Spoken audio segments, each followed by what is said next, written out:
Is it possible to reignite the spark? Is it possible to rekindle the erotically gratifying, pleasure-filled, free, ease-filled, joyful, nourishing sex life we used to have? When children are, let's say, in high school, maybe middle school, maybe college, I hear from women, can we get back what we used to have? And this question also arises in men who are the fathers of children who are maybe 2, 4, 6, like, okay, we're out of the baby phase, but my wife isn't available. Where is she? And is she ever going to come back? So I think of this as kind of the same problem, the way it's asked later by the women and earlier by the men, but I'm going to address it differently. In this episode, I'm going to focus specifically on the dilemma that so many men face when they have young children. Things are just starting to heat up and simmer again, and now she wants a third child, or there are different variations, but either way, it comes down to what this loyal listener wrote to me and said. I'm actually going to share it in his words because it's so eloquent and so to the point. Should I grieve it as a loss of the erotic love spaces we once shared? Or should I keep trying to get back to the intimate, fun, joyful, and deeply pleasurable experiences we previously shared? Well, that question is so important. I know that there are some of you who are listening who never had that kind of a love life, never had such a sexually free and gratifying time to begin with. And what I'm going to say applies to you too, if you're aiming to create this for the first time, or you're also like this reader and listener who had it. He had it with his wife and now it's lost. So the question is, should I grieve that? Or is it possible to rekindle the easy, enjoyable, sensational, intimate, connected, libido-enhancing experiences? Okay, the answer is it all depends. Because if she's not interested, if she just doesn't want to bother, or she feels overwhelmed by the rest of her life, at least for now, then yes, you should grieve it for the simple reason that having a really fantastic sex life requires both people's attention and commitment to having it be that way. Now, any single sexual encounter, one of you can carry the day, do most of the action, the other one can be in a more surrendered state. But overall, in order to have a really dynamic sex life, it is the ultimate partnered activity of all the different things in our lives that we can delegate: washing the dishes, doing the laundry, teaching our children, putting them to bed, driving to work. I mean, there's just countless things that we can delegate. We can't delegate exercise, and we can't delegate our sex, because whoever is having the sex is the one that's going to be enjoying it. The first order of business is to actually have a conversation with your partner without any blame, no accusation. The goal is entirely to avoid either one of you feeling defensive, and I'll say how to do that, but to have a conversation and affirm that you're both on the same page. You may have a different sense of urgency, but you both would like to revive the incredible experiences you previously enjoyed. So if she's not interested, I'm saying because who wrote this is a man, if she's not interested in that, then yes, go ahead and grieve it and be grateful for the otherwise amazing marriage you have. This is a form of compromise and toleration, and I am all for uncompromising intimacy, but if she's not available for it, then you might as well grieve and work it through rather than sitting on those emotions and building resentment and fighting and restricting yourself from enjoying the sexual experiences you do have. But if she is a yes, even if she has no idea how and it's not that important right now because other things are taking her attention. If she also at some point would like to reopen and revive and thaw what's gotten frozen and shut down, then no reason to grieve. It's reason to celebrate and attune your capacity to grow and respond to where she is and take the path forward, because having children does not need to kill your sex life. Maybe there's no sex for a little while immediately after birth, but there is nothing inherently about giving birth or raising children which requires you to give up the best parts of your sex life. Absolutely not. You're going to need to up your attention and notice, what is it that she responds to? And most likely, she doesn't even know, because it's not where her attention is. So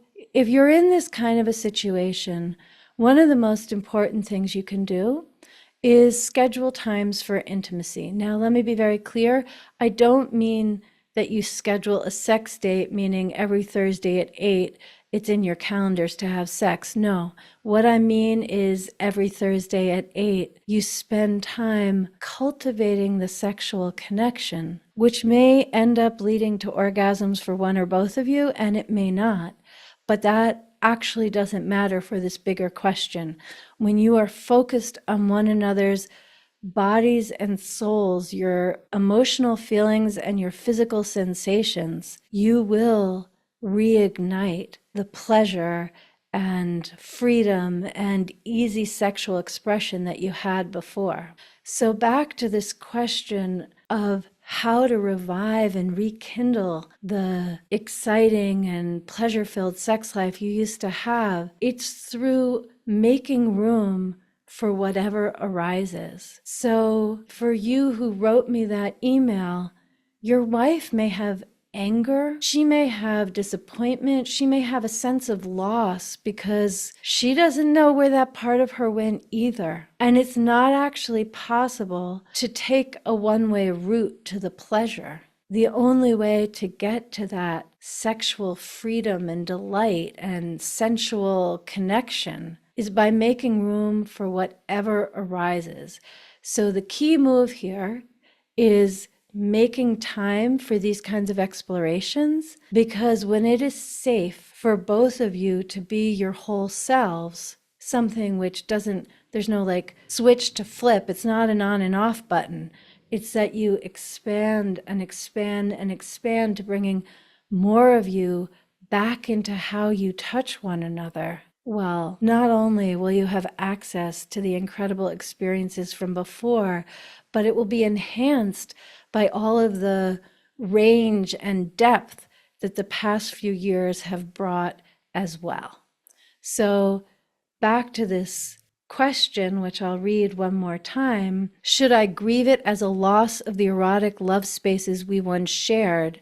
Or should I keep trying to get back to the intimate, fun, joyful, and deeply pleasurable experiences we previously shared? My answer is keep trying. Keep trying for sure, but don't keep trying with desperation. Don't keep trying with a kind of neediness about your own needs, even though, of course, your own needs deserve to be met. Keep trying by aligning, being on the same team, and making room for whatever arises. I always love to make things practical. So what I've just said is kind of the way to think about it. It's my answer to that question.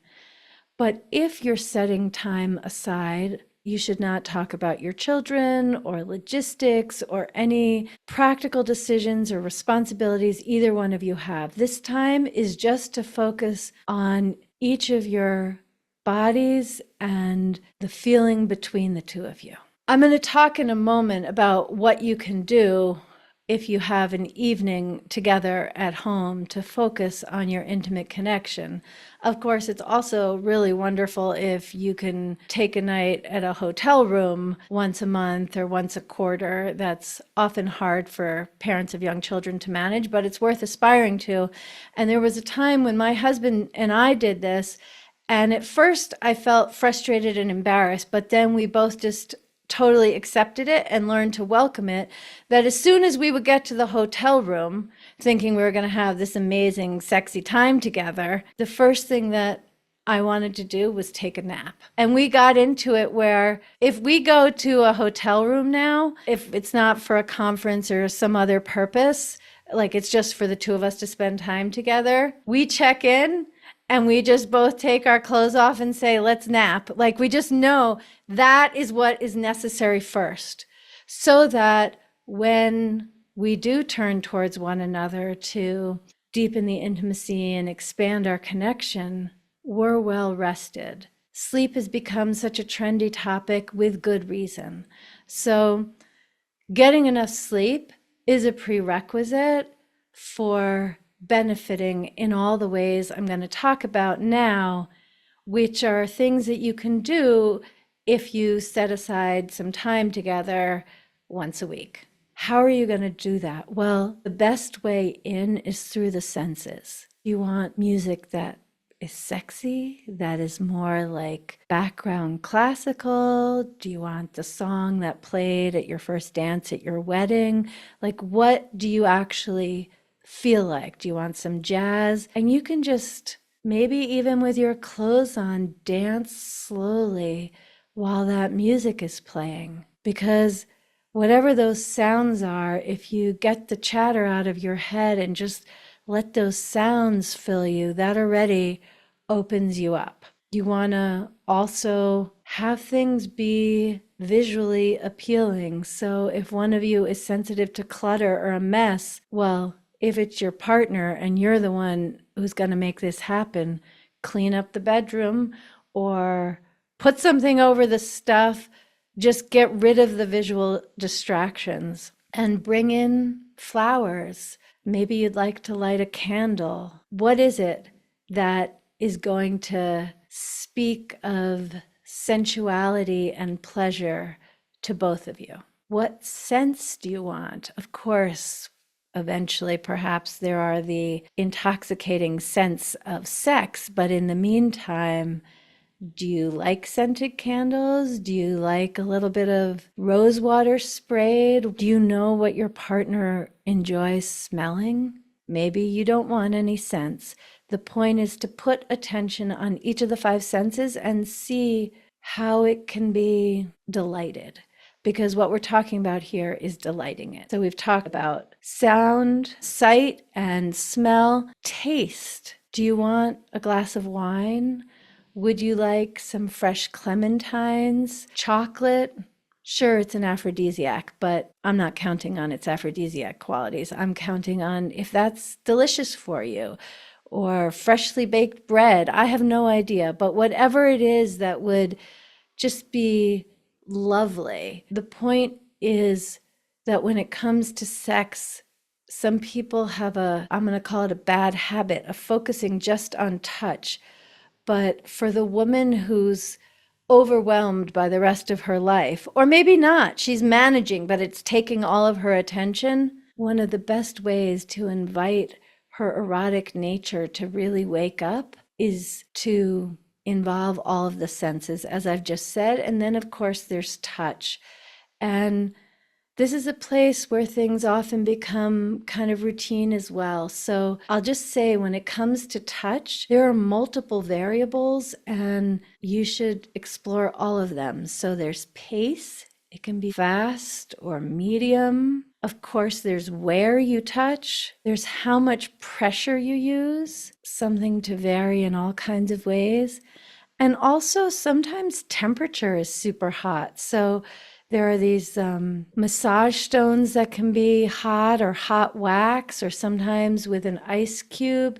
And then also different sensations that may be different parts of your body, but may also be other things. There just are various tools that create different kinds of sensations. You want to involve all of the senses as you invite your beloved to relax and ease into the pleasures that are available through connecting through each of those senses. Now, one of my favorite things to do that works wonders is to use a blindfold. So even though I've just talked about addressing each of the senses and considering what each sense is going to experience, and you can put on a blindfold. In fact, I have a favorite blindfold. I'll link to it in the show notes. It's called Mindfold, and it means there's no light coming in above or below, and it also doesn't put pressure on the eyeballs. And one of the most stimulating experiences is for,